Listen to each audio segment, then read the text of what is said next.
हमें हर अमावस्या पर एक छोटी सी आहुति ज़रूर देनी चाहिए, जो देवताओं के लिए होती है, पितरों के लिए होती है, ग्राम देवता के लिए होती है, जिससे कि हमारे घर से नकारात्मक ऊर्जा दूर हो जाती है। अमावस्या तिथि मुख्य रूप से पितरों को समर्पित होती है, अतः प्रातः से ही पितरों को प्रसन्न करने के लिए बहुत से कार्य करने चाहिए और शाम के समय यह आहुति अवश्य ही देनी चाहिए। तो हम लक्ष्मी माता को आहुति देते हैं, उसमें अलग सामग्री का प्रयोग किया जाता है, लेकिन जो हम अमावस्या के तिथि पर आहुति देते हैं उसके लिए अलग सामग्री का प्रयोग किया जाता है, क्योंकि यह पितरों को प्रसन्न करने के लिए आहुति दी जाती है। घर में किसी प्रकार की भी निगेटिविटी ना आए, इसके लिए ये आहुति दी जाती है। और मुख्य रूप से आपके घर में आपके प्रत्येक सदस्य के ऊपर जो नज़र दोष लगा हुआ है उसे भी ये आहुति दूर कर देती है। राधे राधे, जय श्री कृष्णा। मेरे चैनल को सब्सक्राइब ज़रूर कर लीजिएगा। मार्गदर्शन विद स्मॉल टिप्स चैनल से जुड़ने के लिए धन्यवाद। सबसे पहले जान लेते हैं कि आपको क्या क्या चीज़ें चाहिए। तो एक मिट्टी का पात्र ले लीजिएगा, जिसमें मैं हमेशा आहुति देती हूँ। ये मेरा वही पात्र है, इसे धुलने की आवश्यकता नहीं होती है। आप इसे हर बार ऐसे ही प्रयोग कर सकते हैं। छोटी आहुति के लिए मैं इसी का प्रयोग करती हूँ। इसके बाद आपको अक्षत ले लेने हैं, यानी कि टूटे हुए चावल नहीं होने चाहिए, ध्यान रखिएगा। थोड़ा सा चंदन पाउडर ले लीजिएगा, जो भी आपके पास हो आप वह चंदन पाउडर ले सकते हैं। जौ के दाने ले लीजिएगा, जितने भी आपके पास हों आहुति में डालने के लिए। 2 साबुत लौंग लीजिएगा, ध्यान रखिएगा। इसके साथ ही शुद्ध गाय का देसी घी ले लीजिएगा। थोड़ी सी गूगल और लोभान ज़रूर लीजिएगा। कहते हैं इससे घर में कोई भी प्रकार की नकारात्मक ऊर्जा प्रवेश ही नहीं कर पाती है। काले तिल जरूर लीजिएगा।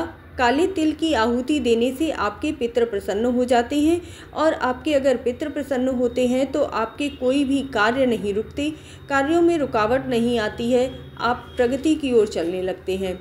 कपूर ज़रूर लीजिएगा। कपूर भी आपके घर में धन लक्ष्मी का निवास कर देता है, लक्ष्मी माता इससे प्रसन्न होती हैं। थोड़ा सा गुड़ ले लीजिएगा। अगर आपके पास गुड़ ना हो तो आप शक्कर का भी प्रयोग कर सकते हैं।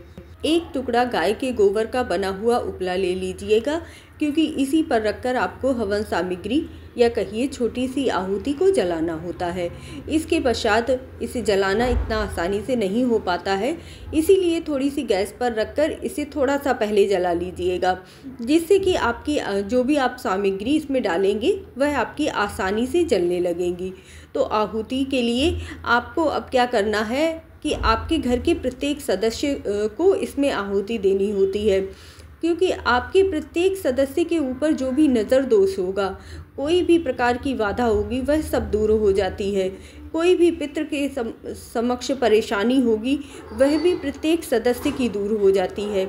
इसीलिए अगर घर के सभी सदस्य मिलकर इस आहुति को देते हैं तो सबसे ज़्यादा उत्तम होता है। अब आप समझिए कि आपको यह आहुति कब देनी है। तो जब संध्या का समय होता है उस समय आप ये आहुति दीजिएगा, जिसे गोधूली वेला भी कहा जाता है। अभी सर्दियां शुरू हो गई हैं, तो आप समझ लीजिए कि 5:30 से लेकर 6 बजे तक का टाइम सबसे उत्तम होता है। आप अपने शहर के हिसाब से देख लीजिएगा कि आपके यहाँ किस समय पर गोधूली वेला होगी। आप चाहें तो इस प्रकार से मंत्र भी बोलते जाइए। ओम कुल देवताभ्यो नमः, ओम ग्राम देवताभ्यो नमः, ओम ग्रह देवताभ्यो नमः, ओम लक्ष्मीपति देवताभ्यो नमः, ओम विघ्न विनाशक देवताभ्यो नमः। या आप मंत्र नहीं बोल पा रहे हैं तो आप इस तरह से भी बोलिए कि हे कुल देवता, मेरी सारी परेशानियों को दूर कीजिए और इस आहुति को स्वीकार कीजिए।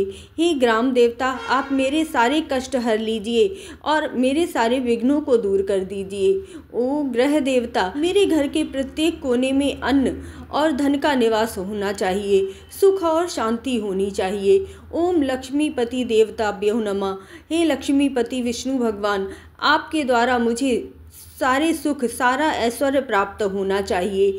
सारे विघ्न, ओम विघ्न विनाशक देवताभ्यो नमः, जितने भी संकट, जितने भी कष्ट आने वाले हों, सब इसी तरह से नष्ट हो जाएं और मेरे सारे संकट दूर हो जाएं।